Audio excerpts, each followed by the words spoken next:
6 p.m.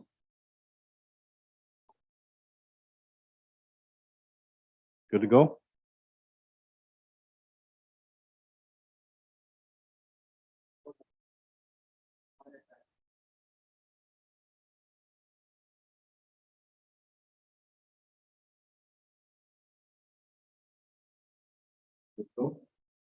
Good.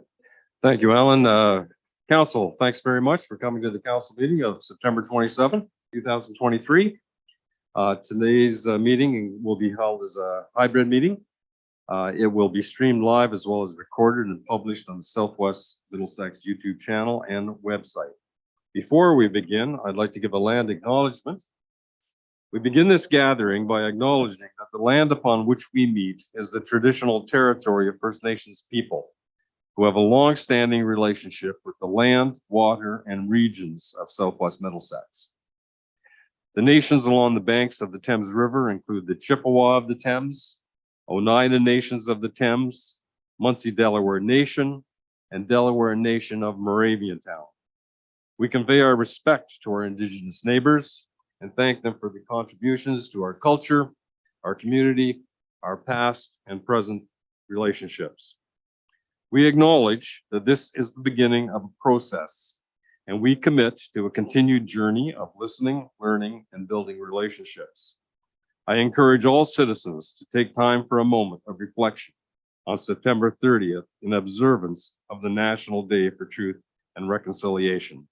An important step in the reconciliation process, this day provides an opportunity to recognize and commemorate the tragic history and ongoing legacy of residential schools and to honor survivors, their families, and their communities.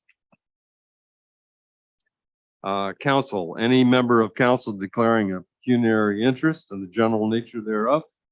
Amy, I have you down for the Diamond Crane, is that correct? Okay. Anybody else? Okay. Any additions to the agenda? I have not an addition, but a change to the agenda. We must defer the bylaws to a later date to meet the requirements of legislation. We are a bit early. So the bylaws number 2023-65, 2023-66, and 2023-67 considered under section 15 bylaws be deferred to a later date, and that the regular agenda of council dated September 27th be accepted as amended. May I have a mover for that? Councillor Myers, a seconder. Councillor Choi. Any discussion, council? All in favor? Carried. Delegations and presentations. We have Jamie Lynn Fisher before us. Jamie Lynn, Alan's going to make sure you're comfortable there. Welcome to council. Don't feel nervous. We're glad to have you here. And I know you have a 90-page presentation there, and I think you've been allocated 10 minutes, so you might have to paraphrase a little. Good thing that I'm part French and part Italian, so I can talk fast. Good, that's great. Right. And you go right ahead. Perfect. Mr. Mayor, Deputy Mayor, and Council, I would like to thank you first and foremost for giving me this opportunity to speak with you tonight. I'm here tonight to ask for an amendment to the bylaw allowing rural residential residents over 1 acre to have access to have backyard chickens. I currently live on a lot that is out of Wardsville in the country and has 1.6 acres with 2 neighboring properties. Prior to 2019, our lot was zoned ag and changed without our prior knowledge and knowing what the implications would be going forward. That being said, 1.6 acres is a substantial amount of land to house backyard chickens without bothering neighboring properties. What's the benefits of having chickens? Chickens have the ability to be household pets, can recognize people's faces, and can come when called, just like your household dog and cat. They are pets with benefits. They feed families, provide a great source of entertainment, and can be great learning for kids and adults. The difference between backyard chicken eggs and store-bought eggs is quite substantial.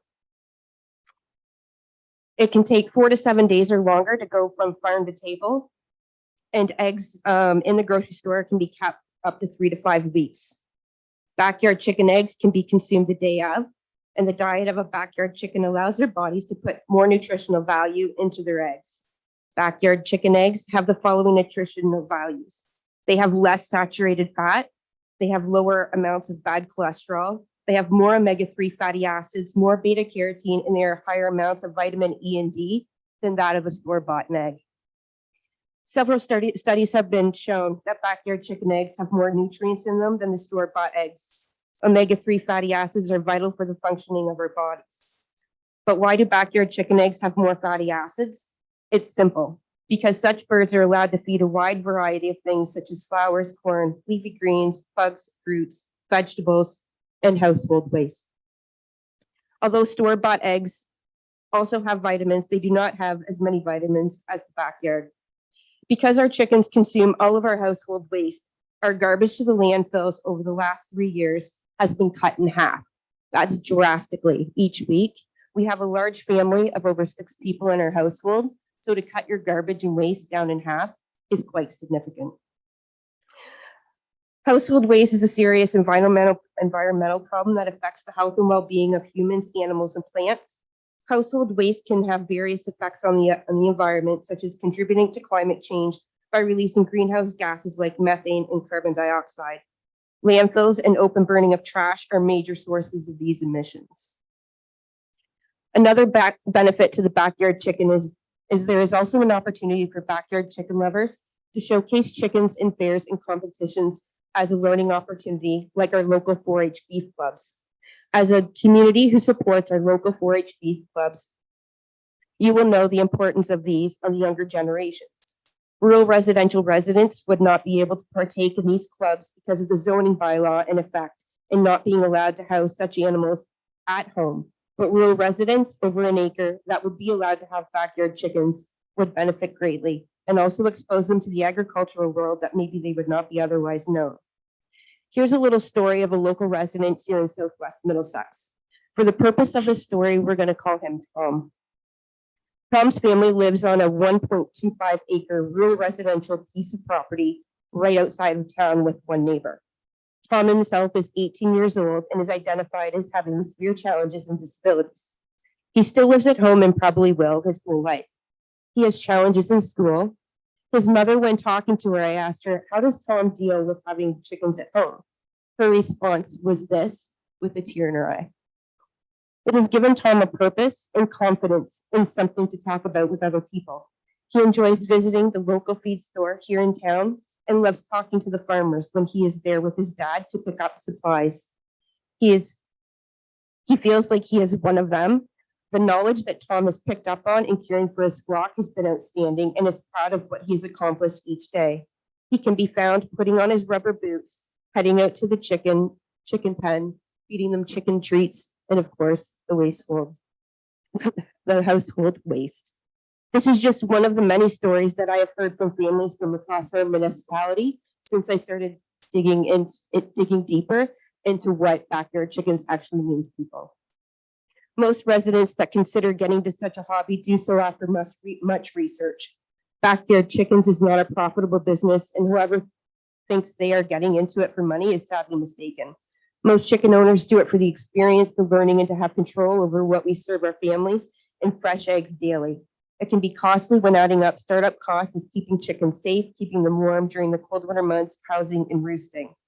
There are other cities within Ontario that are able to keep chickens in their backyard. As of May this year, the following cities and towns permit backyard chickens, such as Ottawa, as long as you are zoned rural or ag. Other cities are Peterborough, Kawartha Lakes, Norfolk County, Township of Alderman, Flint West, Orangeville, Kitchener, Guelph, and Waterloo, just to name a few. Each one does have its own entity in saying that maybe they have to pay for a registration to be able to house those chickens. And each county also has set how many that they can have.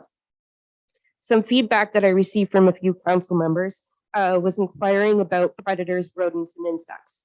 I live on the outskirts of Skunk's Misery and in 3 years have not had an issue with any animals such as above, near, or around my coop. This I take pride in knowing that my coop is maintained as well as the chickens to keep these predators at bay. Maintaining a coop efficiently will not only keep rodents and animals away, but it will also help keeping chickens healthy and productive. The Belgian product. I had sent over through Alan previously the story of the Belgium project. It was done in Belgium that 1,000 residents were given the opportunity to have 3 chickens per household. What Belgium found was that not only did it cut down on the waste going to the landfills, but it also was feeding nutritious meals to each and individual family. Looking forward, as of May this year, there's more provinces and more counties within Belgium that are doing the same project. As a larger family in the area, I consider myself above the average normal family in consumption of eggs. We generally go through 2, maybe 3 dozen per week and have 6 people living at my residence. That's a consumption of 5 to 6 eggs per day with 5 to 6 chickens, 5 chickens on a 1.61 acre hobby farm in the country is barely noticeable to anyone. Yes, the chickens are a little loud sometimes when laying, not all the time, and it's during the day when people are at work. Chickens roost from dusk till dawn, are afraid of the dark, and make absolutely no noise during the night if they're afraid of their own shadow. Making noise to them during the night means it brings on predators, even if they are safe and secure. And extra eggs that I have, I sell out to friends and family at a reasonable price, which was lower than the grocery store. We do this because we want a sustainable lifestyle, a hobby for entertainment, for learning for our granddaughter, and as family pets that we have grown to love and adore. I want to thank you for your time and consideration, and I hope that we can reconsider the bylaw and have rural residential residents like ourselves over 1 acre be considered to have backyard chickens. Thank you, Jamie Lynn, very much. You made your 10 minutes there, almost right to the second, and we appreciate that. Jamie Lynn, there is a recommendation that we receive your report for information. I don't want you to misconstrue the meaning of that. I have chatted with Mr. Henry, our CAO, and asked him that when we receive the report for information, we want to encourage staff to take a look at those numbers again. And I just don't want you to think that the terminology we use, we receive it for information and that's it. It will be worked upon, that information. Council, are there any questions you'd like to ask Ms. Fisher? Okay, seeing none, we are asked, the recommendation is to receive the report for information, and I have chatted with our staff and they will spend a bit of time on that. It's a fairly easy process because all the information is there. They don't have to acquire a lot. Yes, Councillor Vink. Mr. Mayor, thank you. Recommendation, though, I see 3 options. So why is that there? Oh, that's from a previous time. So we can't discuss that at this time, then we're going to discuss that. Receive it for now, and we'll go over that information. And we thought that would be better for the presenter, that we could give a more knowledgeable evaluation of it. Yep, go ahead. Yeah, to Jamie. So you wouldn't be against, you and I talked one time to reduce it to say 0.9 acre or 0.95 acre, because we have road windings and that sort of thing. So I think if you made it 0.9 acre, that would be a fairer system, and because you don't have too many 0.9 acre parks. You might have 0.98 and 0.97, and so if we were to go ahead with that, I would like to see it down to 0.95. That's information that you can convey to staff too. Right. They would appreciate that. I'm sure. Okay, well, I just did 0.98. Okay. Yeah. Okay. Any other further questions? Recommendation is to receive this for information, and as I stated, our CAO will ask staff to review the previous submissions of findings on that. Yes, Deputy Mayor Schultes. Thank you, Mayor Mayhew. So when do you envision this coming back before council? I didn't want to put a time. I know staff are burdened. Mike can best answer that himself. Mike. Yeah, with the Living 2024 budget on us in November, and there's some maybe some shifting of some dates that are required there. I don't think once we have budget, kind of wrapped up, that there's kind of a little bit of lull between if we get it done in November into December that we could come back. Sounds good. I'd just like to also say I agree with Martin's recommendation of the 0.9 acres. Yep, those are findings that we can have, and I think by specifically asking for rural residential, it has probably a better outcome than putting it in the hamlets. Yeah. Okay, is there a mover and a seconder? Councillor Choi, you'll move that. Is there a seconder for that, Council? Councillor McCollum. Last call for questions. One more, Martin. To Jamie, you mentioned something about having a number of chickens on a property. So when you say 10 chickens is fair, I mean, I guess it depends on the family and their source of how many people they're feeding, correct? Right. So, I would say as a family, like if family of 6, if we're getting 6 eggs a day, at the end of the week, like I could almost sell off a little bit of my overload because obviously everybody's not going to eat an egg a day. So, and I guess it depends on the family and the amount of consumption that they have. But going for that, 10 chickens is a lot for a backyard chicken. You know, like I think if you're getting down to like more being reasonable, you know, I think 4, 5, 6 chickens per household is lots. That's good information. yeah, well, you don't get an egg every day from every chicken. My mom and dad were chicken farmers, so Yeah, no, you don't, especially in the winter. yeah. So that's why I thought, you know, 10 and under, you don't have to have 10. Absolutely. Right. Okay, and that's information that staff can regurgitate. We have a motion on the floor. Any clarification required? We're receiving this information and staff will work on this. All in favor? Carried. Thank you, Jamie Lynn, very much. Thank you for your time. Number 5 on your agenda are merely the minutes of the last meeting. May I have a motion to accept the recommendation that the minutes of the regular meeting of council dated September 13th be accepted. Councillor McGill. Councillor Vink. All in favor? Carried.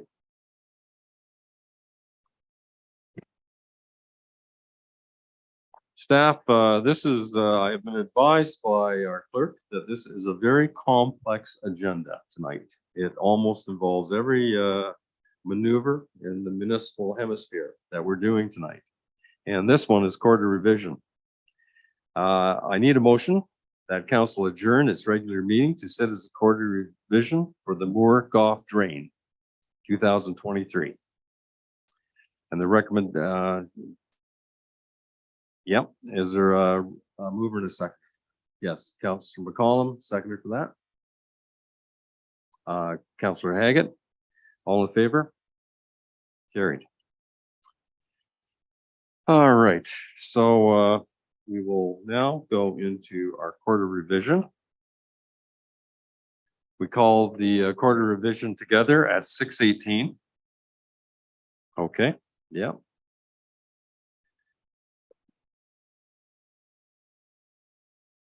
And we call it together at 6:18. Is there any disclosure of pecuniary interest? Seeing none, I'd just like to start by welcoming Her Worship, Sue Clark. I have the pleasure of sitting beside Sue at County Council, and I have the pleasure of sitting beside her tonight again. So we're glad to have her on here. We are looking at session 1 of this quarter revision, the Moore Goff Drain. The Council of Southwest Middlesex and Adelaide Metcalf have appointed a quarter revision for the Moore Goff Drain in line with the Drainage Act. Is there any objection to me being chairman on this? Seeing none, I'll keep my job. And we have Mark McGill on this and Her Worship Sue Clark. We have an order of proceedings in this. And George, come on up to the front. Alan will make sure you're comfortable. Alan is from Streets and Associates. He'll be presenting the engineer report. Alan, if you'd like to take the floor, we will let you Yes, thank bring forth the subject. thank you, your worship. Yeah, so we have not received any appeals or considerations for tonight's meeting to talk about. I'm unaware if the municipality has received any internally, but they have not forwarded us any correspondence. And so our recommendation is that the schedule assessment be accepted as presented in the report. Thank you, George, very much. Are there any questions from the member of the Court of Revision? Well, no appeals means everyone must be reasonably happy. At this point, we'll deliberate on our findings.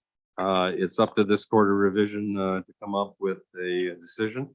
The recommendation is that the assessment as levied by Spreet and Associates dated July 12th, 2023, and adopted by provisional law bylaw number 2023/066 to pay for the drainage works known as the Moore Goff Draft 2023 be confirmed. Is there a mover and a second for that? Mark McGill. Her worship Sue Clark. Any questions? All in favor? Carried. Okay. Now, there is a procedural matter. Yes, Alan. Yeah, your worship, and your worship, can everybody remain at the table until we Sure. end the meeting? Good, you bet. Yes, I believe so. You just have to adjourn the meeting. Okay, I very will. procedural. Okay. So we're gonna adjourn the chair. The chair will adjourn the meeting. Okay. Now that we've adjourned the meeting, we have done that. I can share. As a chair, I can do that. Yes, your worship. Okay. Thank you, your worship. Okay. All right. Okay. Thanks very much, Sue. Don't you wish all your meetings were that short? Yeah. Procedural item, recommendation, any objection to you being the chair of the Court of Revision?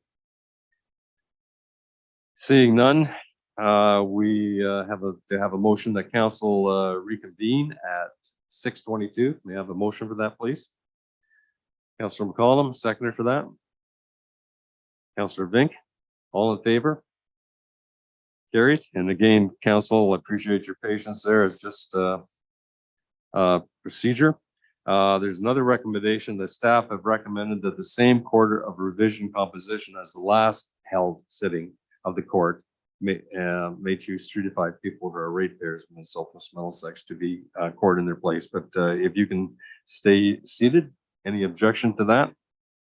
That I be appointed as chair and that the court retain their positions. Is there a mover and a seconder for that? Council, Deputy Mayor Schuldeis, Councilor Vink, all in favor? Carried.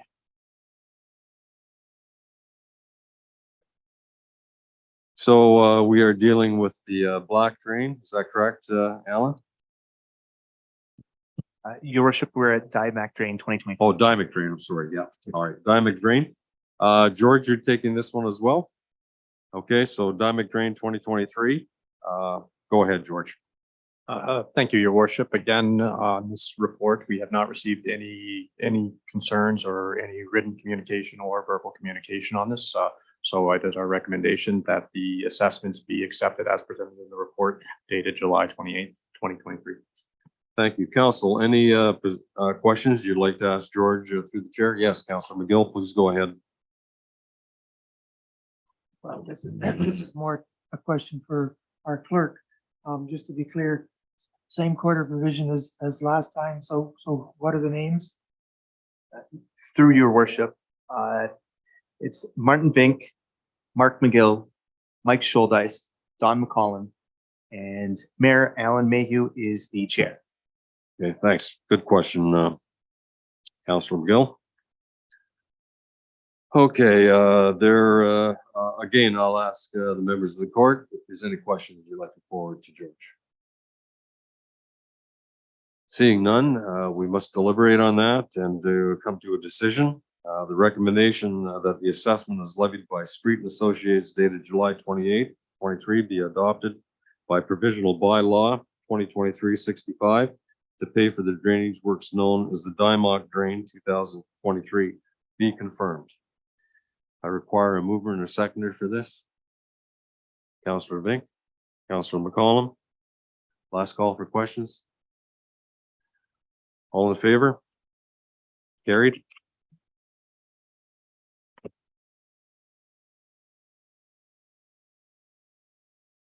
George, 5B on the agenda is the Black Drain 2023.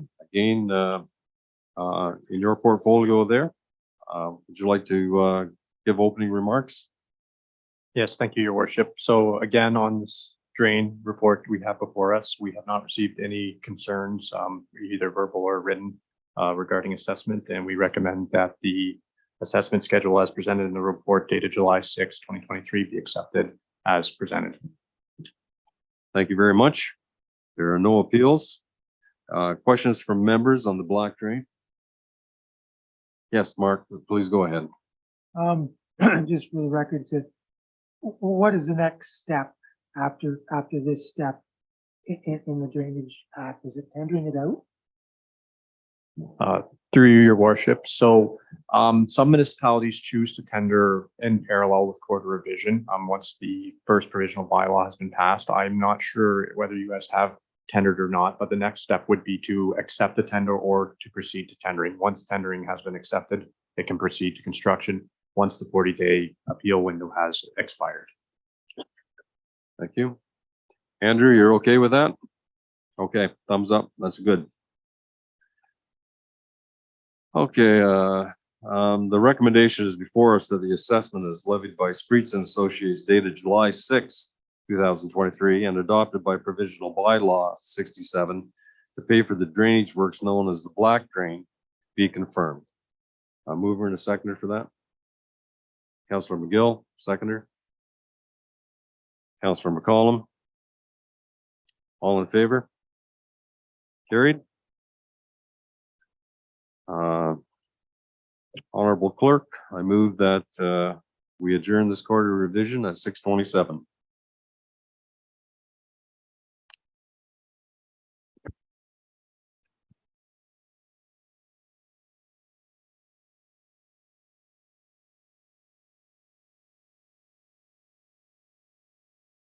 I will ask for a motion that council reconvene at 6:28. Is there a mover and a seconder for that? Deputy Mayor Scholdice, seconder. Councilor McCollum, all in favor? Carried.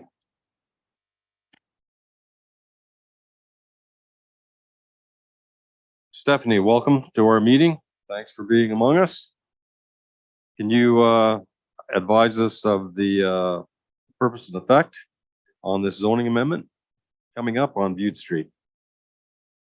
Certainly. I'm just going to take a moment to get a map up in front of yourselves and for the public. All right. So the purpose and effect of the temporary use rezoning application is actually a renewal for permission to allow a existing holding tank to continue to be operated for an additional period of 2 years. Until such a time that municipal services become available, which are anticipated through the adjacent lands through a plan of subdivision. So the engineering and design is pending, but should be completed within the 2-year time period. So staff have reviewed the application against the policies and have no concerns with the proposal. So it is recommended that the application be granted. Thank you. Thank you, Stephanie, very much. Is the applicant present in the room? Just wondered if they wanted to make any remarks. Not here, okay. Mr.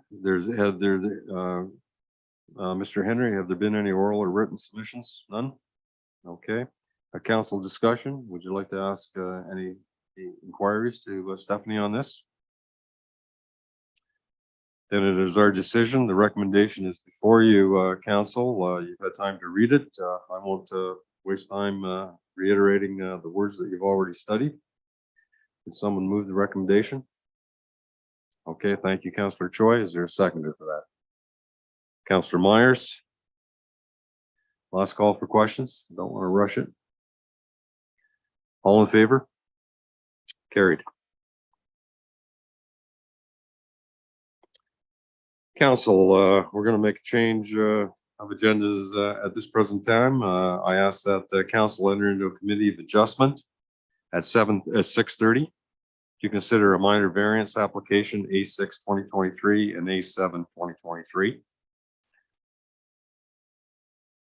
And that is there a motion for that, please? We move into committee of adjustment. Deputy Mayor, thank you. And Councillor Choi, thank you.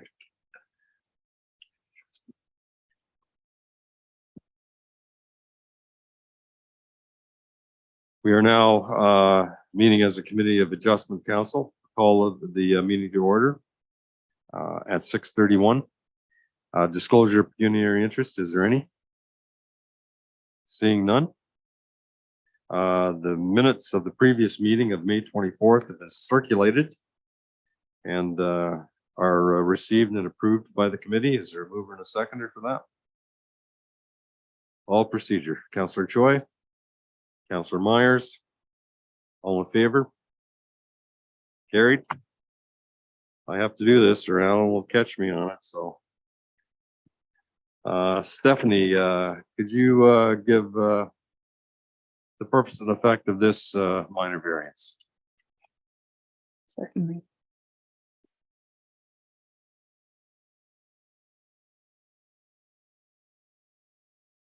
The purpose and effect of the minor variance application is to permit the construction of a 48.7 square meter addition onto an existing 190 square meter accessory building, which would result in an accessory building with a total ground floor area of 238 square meters, whereas the maximum permitted within this zone category is 100 square meters. Additionally, the applicant requests to permit a lot coverage of 12.5%, whereas the maximum lot coverage for accessory buildings is 10%. In reviewing the application, staff did identify an additional variance that should be considered as part of the application, which is a total lot coverage for all buildings and structures of 32.7%, whereas the maximum permitted is 30% lot coverage.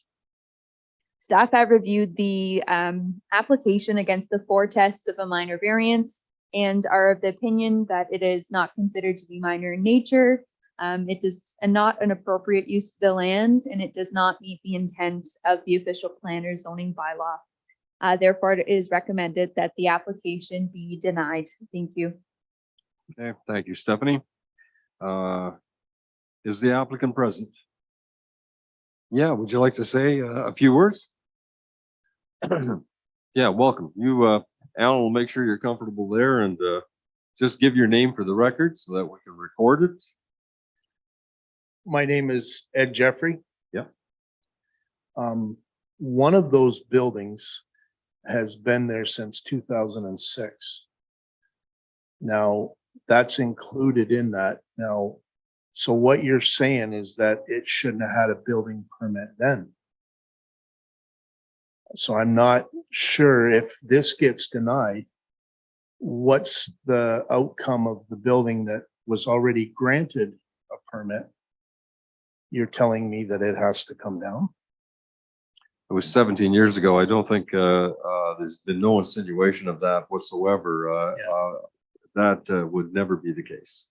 And I'll ask to get that clarified. I'm going to ask Steph just to confirm what I said, but it's going back in history quite some time, and I think it's there. It'll be accepted. Is that correct? So through the mayor, that's correct. We are recognizing that it is an existing structure that does not comply with the rules today. It's not uncommon for those buildings or those one-offs to exist. So certainly we're recognizing the existing building itself However, it's staff's opinion that the addition is moving the structure as a whole further away from compliance from the zoning, what's permitted. Thanks. So we're not concerned with that in the least, Mr. Jeffrey, you're okay there at all. Any further questions or go ahead, any further comments? Yeah, so moving ahead with this, the purpose is to clean the area up, to fix the buildings up, and we eventually will be tearing the house down. Now, I don't understand what the zoning for that area, when you're saying that it doesn't comply. There's 3 lots there, right? I own lot 3, 4, and 5. You guys grouped them as one. So I'm not sure, should that not be allowed to break that down? Why is it one lot? They've merged together, have they, or? So through the mayor, I guess that's a question for legal, but it identifies as one parcel based on our information. It may be merged on title, but I guess, yeah. That'd be a legal opinion on that. And I'm going to ask the assistance of Mike Henry on this. Okay, your worship, I'm gonna try to save council a whole lot of time and heartache on this. So Stephanie, would you be okay if I concurred with the applicant on this one for a second, just to make sure of something? Okay. Yeah, no problem. Yeah. We'll just take a momentary adjournment, council at 6:37, a momentary adjournment.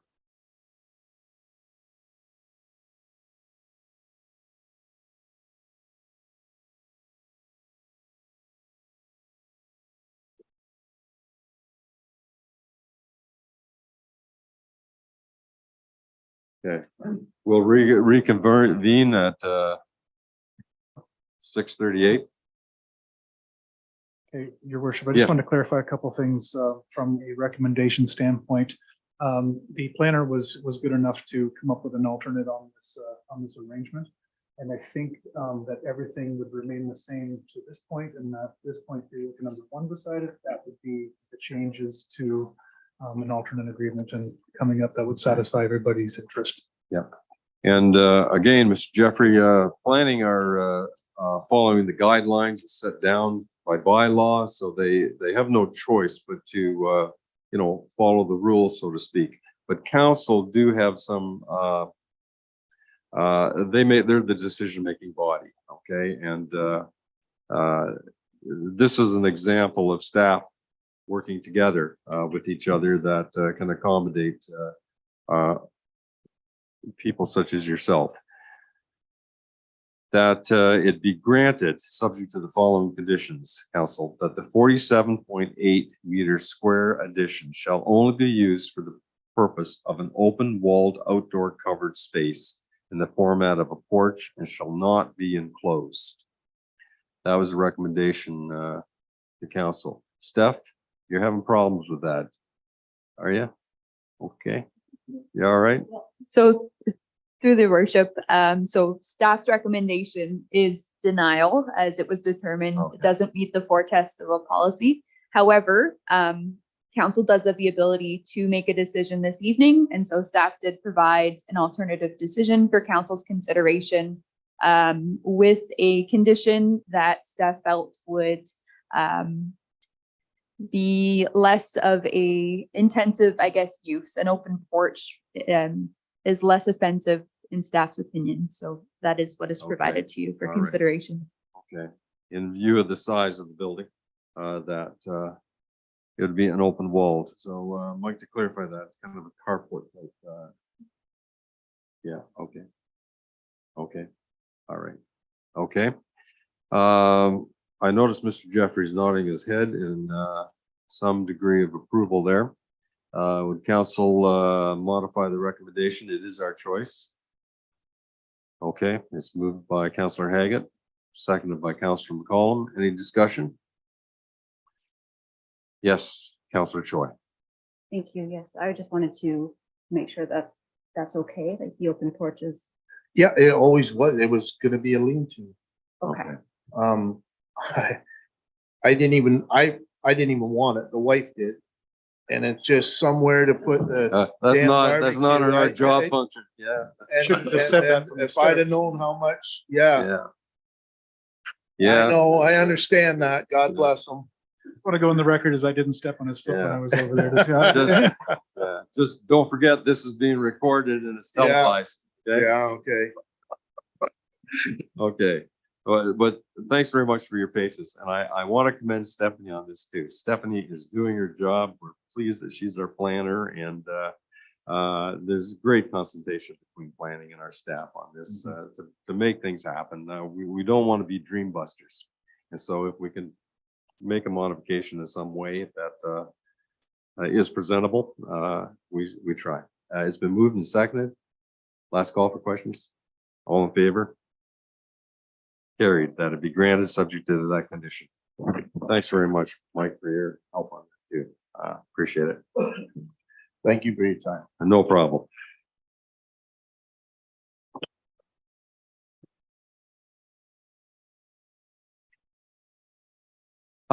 Four B, purpose and effect of this application on Main Street. Stephanie? Thank you. The purpose and effect of this application is to permit a residential dwelling unit to be located no more than 50% of the rear of the ground floor area of an existing commercial building, whereas the current zone category limits dwelling units to be located above the first floor.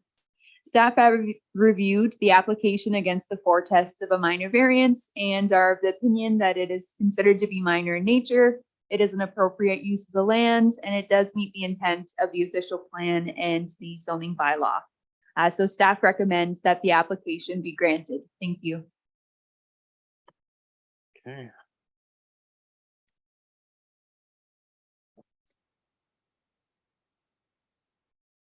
So, all right, yep. Is the applicant present? No, I don't see the applicant present. I'll call one more time. Applicant present? All right. Any oral or written submissions received, Mr. Henry? Okay, committee discussion. Any questions you'd like to ask in regard to this? Okay.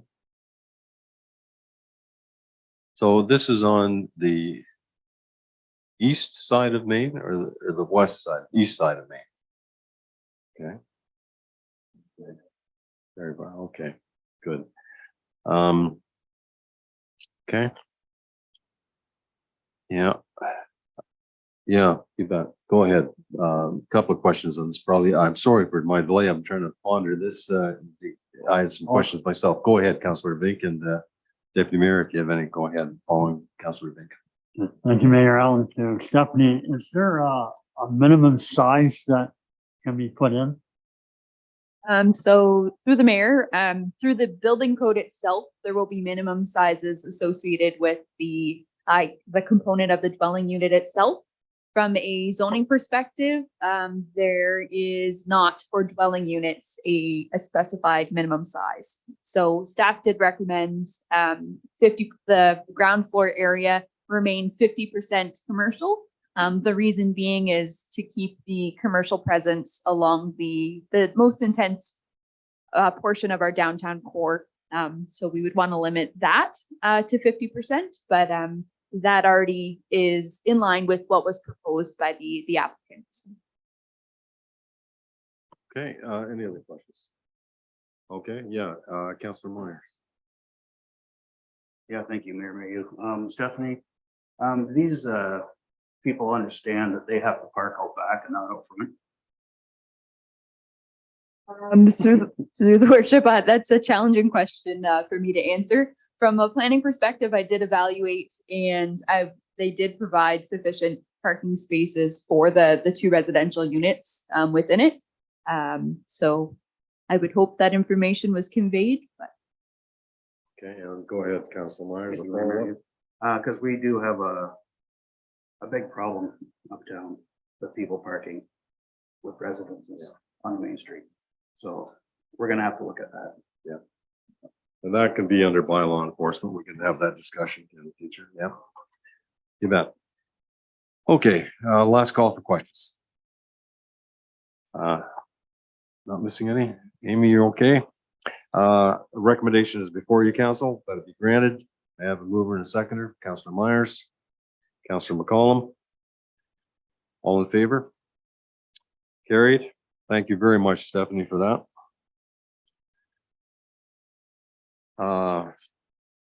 Future meetings, you'll be advised, the Committee of Adjustment will be advised on future meetings. The chair will adjourn the meeting at 6:45 Port Bushel.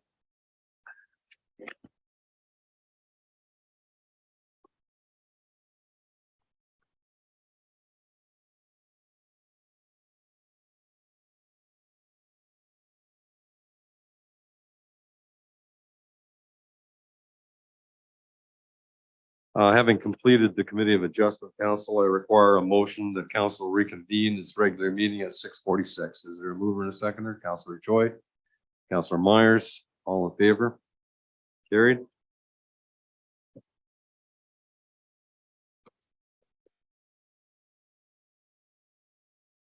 Staff reports. We're on drainage. Andrew, please come up and join us. And you have 3 drainage matters to come before us.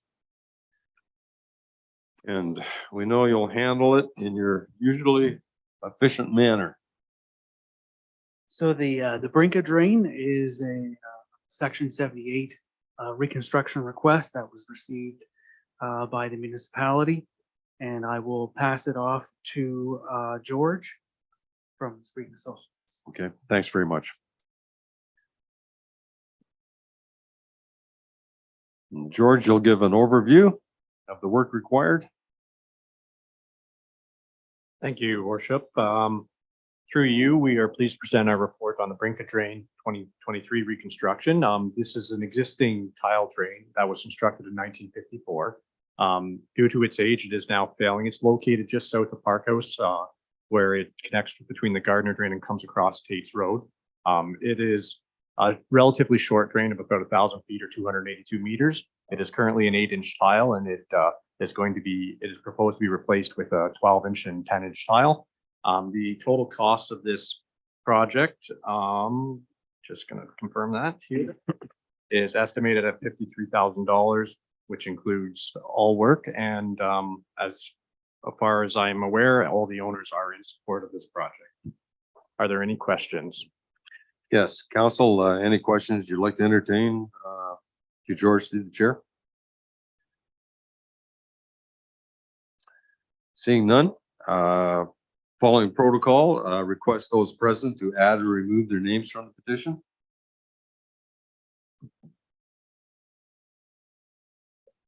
Comments or questions from members of council to George? And the decision, the recommendation is for you, council.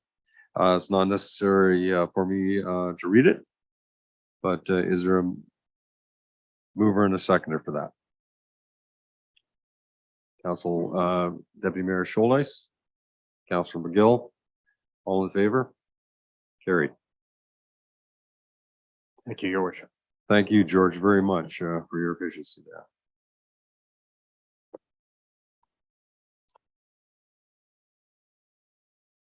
Okay, moving on through the drainage, we'll now discuss the Glencoe outlet drain.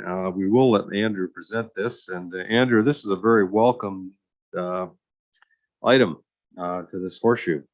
We're very pleased to see it.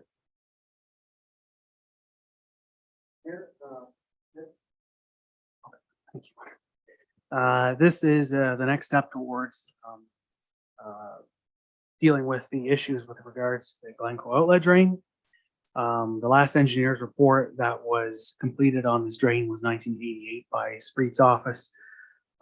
This actually extended the drain downstream for a little ways past, or I guess just west of the sewage lagoons southeast of town. And to my knowledge, there hasn't been anything done that was done to the drain since then. That included brushing at the time. After discussions regarding the condition of the drain, staff walked along approximately 80% of the open portion of the drain. Visual inspection showed that there was not a lot of sediment, but a significant amount of brush that had grown back since '88. And it is for this reason that I recommend that council appoint Street and Associates under section 78 of the Drainage Act for range 2 in lot 23 or of lot 23 and 24 to improve the Glencoe outlet drain in accordance of section 78 of the Drainage Act.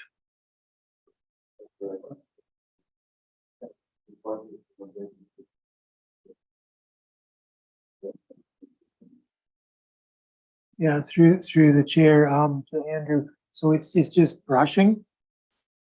Through the mayor, it would be brushing that I know of, and just a visual inspection. There is some sediment in areas. There's an existing bridge that doesn't look like it's being used, and through some discussions, we could determine if that needs to be replaced or removed and not replaced. So would maybe the reason to have this engineered be that it drains so much of Glencoe? Because a lot of times, if a ditch just needs cleaned or brushed, we just get it done. We don't get it engineered. But in this case, it drains a lot of Glencoe, so it's very important. Yes. Not that other drains are not important too.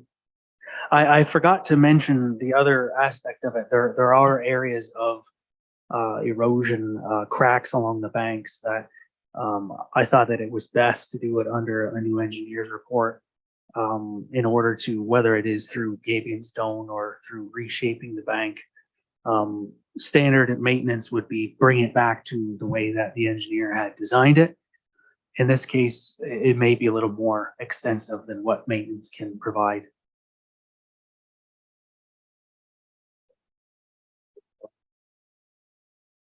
Thank you, Mayor Mayhew. I just wondered if Alan could give us, sorry, Andrew, a timeline on when would be completed. Through the mayor, I think that if I gave you a timeline, it may not be all that accurate. What we would do is we'd appoint the engineer. We would have an on-site meeting when we'd have to determine the extent of how much needs to be done. So we'd be following the standard practice through the Drainage Act, where we'd have the report, consideration, quarter revision, and then we would tender out the project. So it could be in the neighborhood of 6 months to a year. Okay, all right, thank you.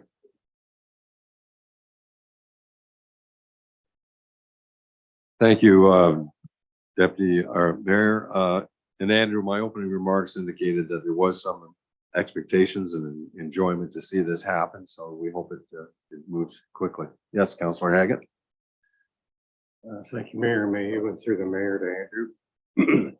So the brushing, I mean, there's a tree growing right at the start of the ditch at Perkins. So is that different from ditching? Because what I see is that needs to be ditched. And that goes all the way to the lagoon. That would be, I'm quite certain, be a part of it. Earlier this year, I did have a contractor remove a pile of sediment right at the right by the water tower there. However, it is quite deep, and it would require larger equipment to go any further. Thanks. Okay. Any further questions? Yeah. Oh, Councilor McCollum. Yes, through the mayor, Andrew. There's a big pipe going in there now, is there not? So is that going to be lowered there now or Through the mayor, sorry, go ahead.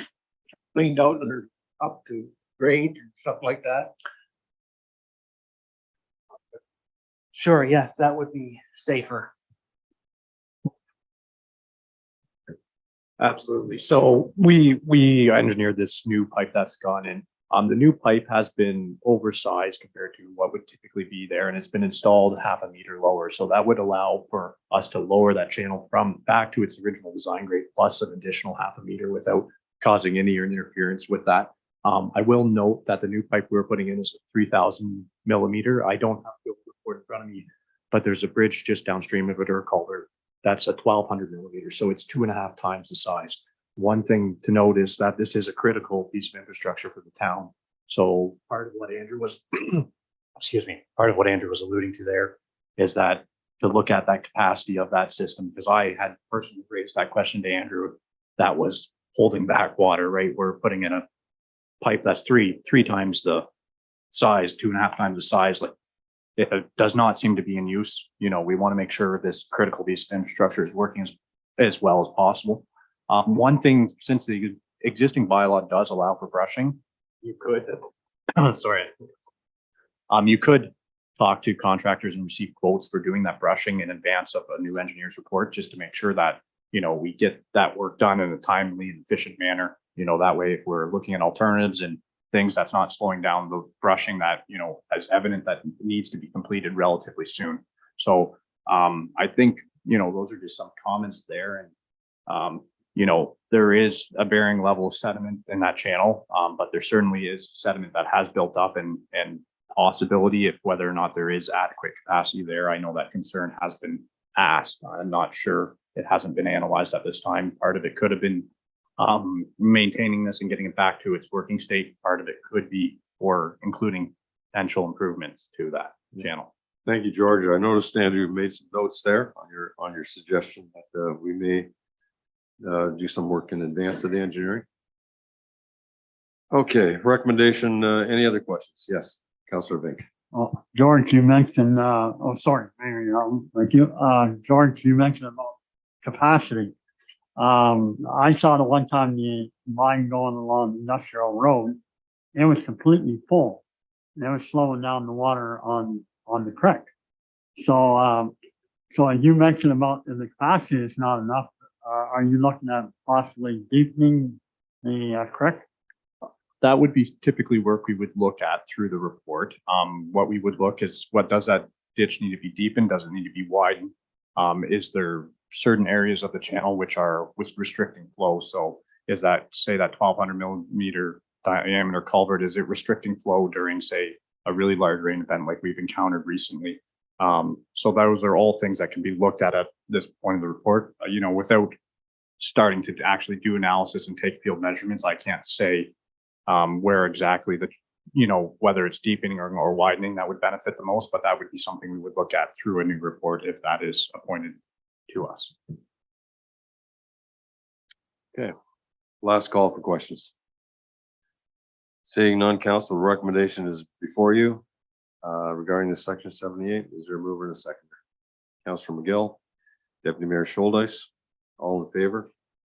Oh, one, just before we call the vote, one I question. just wondered if, do we need to include that we're going to move ahead with the brushing in advance, or can that just be? That option is open to us. I think, yeah, I think because of the importance of it, I'm sure staff will look after that. We could do that under maintenance. Yeah, it's in our, we are in our bylaws. We can do that. Okay, I'll call the vote. All in favor? Carried. George, thank you again. I appreciate that. Andrew, thank you for that as well. Yes, thank you. Sorry to interject. Okay. Okay. Okay. 3. And Andrew, if you'd like to introduce the Stinson McCollum Drain to Council, we appreciate it. Thank you.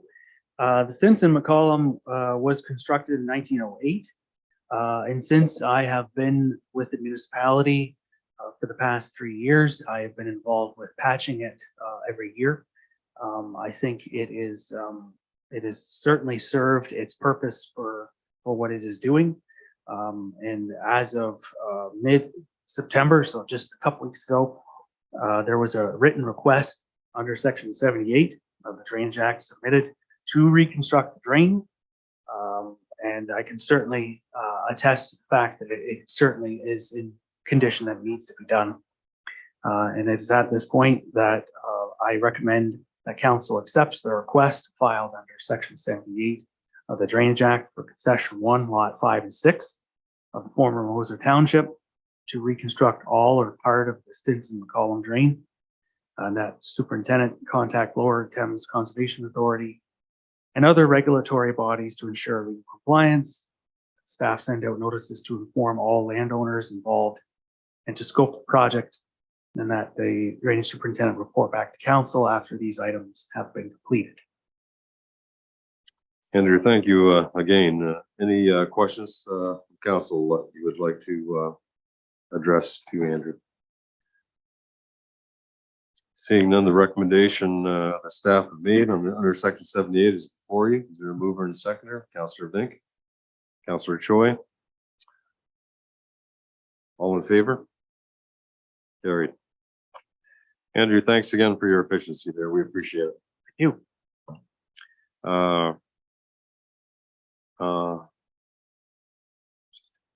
DAO Mike Henry, no notice of the motion. Correspondence and petitions, there's none. Unfinished business, I'm not aware of any.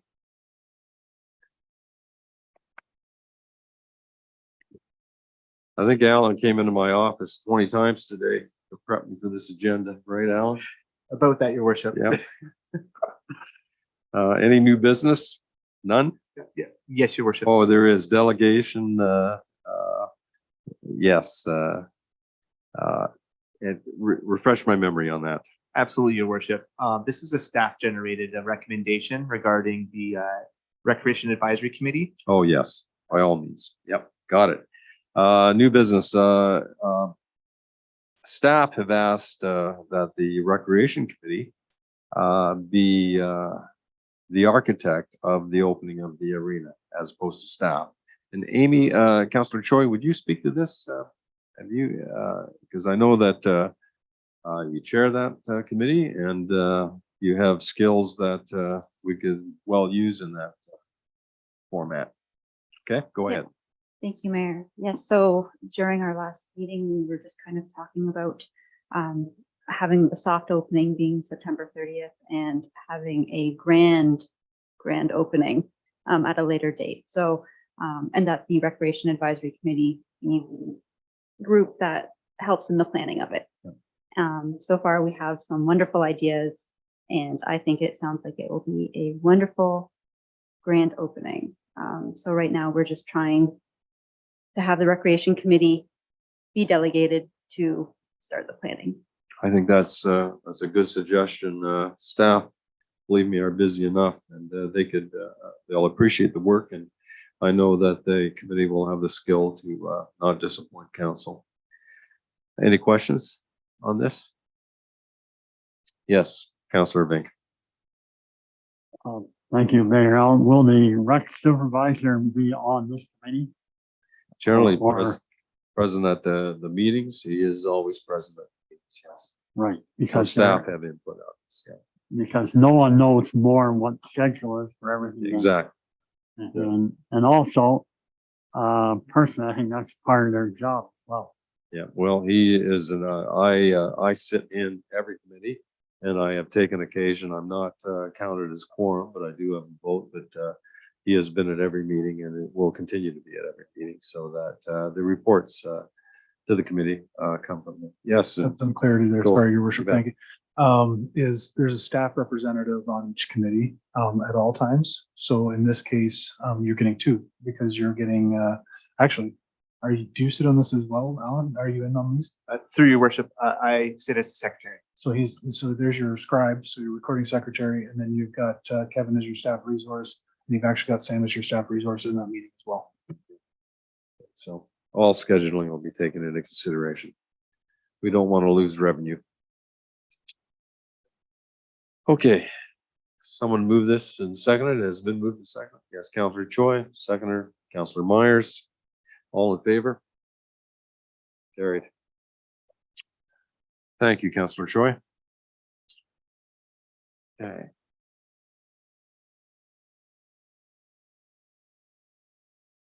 Got that. 13, County Council and Conference updates. None. Any announcements? Yes, Mark, please go ahead. Councillor McCollum and I were over to Rodney yesterday for the delivery of the Four Counties Transit bus. And looks good, and it should be in service by, I believe, late next week. All that's got to be done is we got to paint the Four Counties Transit on it, and they're going to put the logos of all the participating municipalities on it as well. And there was enough money in reserves to pay for it. Plus, we haven't sold the old bus yet, so we'll get something for the old bus. Yep. So yeah, that's kind of a good news story. And I hear through the grapevine that if you bought that truck today or tomorrow, it would be about 50,000 more. So I think that was good. And Mark, or Councilor McGill, I hear you're chair of that committee as well. It's good to hear that. Okay, thank you very much. Any questions, Mark? A service that we use very well. I think Southwest Middlesex is the largest user of that service. Yeah. Any other announcements? Seeing Mike, go ahead. Mayor Councilor Mayhew, or Deputy Mayor. the Glencoe Lions has their bottle and can drive this coming Saturday. All right. Okay. At the fairgrounds. At the fairgrounds. Okay. Sounds good. All right. We certainly want to make sure that if we have any glassware out there in the public and cans, we want to make sure that they find their destiny in the hands of the Lions Club. Okay, last call for announcements. Seeing none, council, at the beginning of the meeting, I mentioned to you that we had to table the bylaws. Alan will continue to do so until we meet the time periods. We will be going into closed session at this time. Yep. Yes. Your worship, when we had the bylaw struck, that was one of the 3 resolutions. If you would like, I could read the resolutions one at a time for you Okay. to Yep. preside. Thank you. So one of the resolutions that remained on the agenda was that bylaw number 2023/72 be given first, second reading only. Okay. Do you want to handle that now? One Yes, at a please. time? One at a Okay. All right.